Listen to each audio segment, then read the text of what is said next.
What's up guys, today we're going to be doing a review on this Beyblade, Holy Horusood. Today. So up first is the Lair Holy Horusood. It's actually apparently okay, but not good enough to actually like be used very often. It's got some decent slopes. Holy Horusood Gravity Orbit is okay. It's decently difficult to burst actually. It's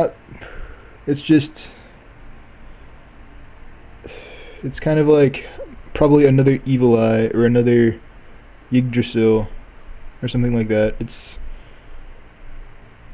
It's decent, but not good enough to compare to like Neptune or Wyvern or Odin or Death Scythe or any of those. So it just doesn't get used very often. I think it's been used a total of once ever, and it was in like a throwaway combo. So, but I would give it a shot from what I've heard. It's not terrible. Anything's better than the original Horusood. And then, oops, I moved the paper.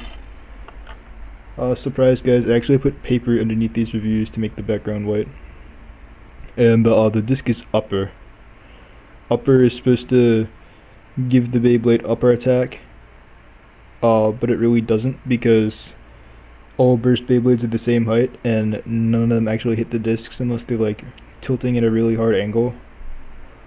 So it's not really useful for that. I liked using it on Dark Death Scythe or Upper Orbit because I thought it lined up with D2 pretty well. I thought it was able to like destabilize things better. It didn't burst as much as Gravity did, and it was able to outspin more things than Arm. So it was like, okay, it's a nice balance between the two. I'll use it. Gravity or Heavy or maybe even like Knuckle is probably even better for it than Upper.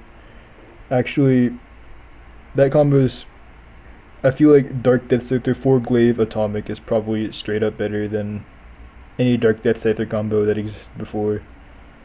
So yeah, it's pretty much outclassed by this point. It wasn't even like, I was the only person who ever used it, I think. So Upper is just probably not worth a purchase.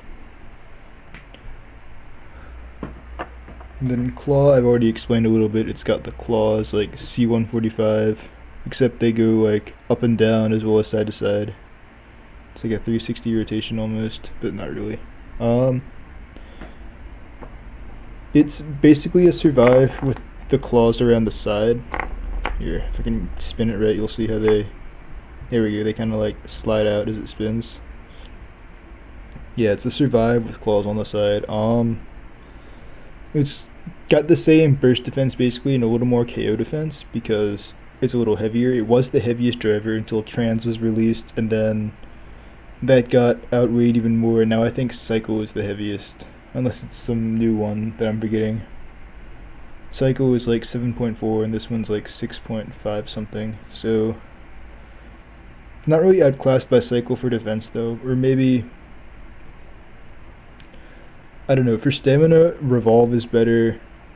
For burst attack, Yielding is better. Claw isn't bad though. Yielding's probably better, Weight's probably better, Atomic's definitely better. Let's see. And for defense, I think defense or Atomic's actually pretty easy to KO from my experience, so not Atomic here. Defense is probably better for defense, which sounds kind of obvious, but like not necessarily true.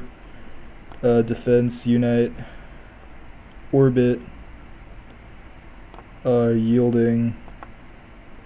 I mean, it's not a bad driver, it's just there's other things that are better, which is pretty much true for this whole Beyblade. It seems like it's no original Horusood, so it's not awful. As you can see, I actually have it. So yeah, it's made of parts that are mostly decent but not worth getting because there's better stuff out there unless you really want to like use something different, which I do sometimes. But that's Horusood. I don't know if the Hasbro version's any better, but this is just for the Takara Tomy version anyways.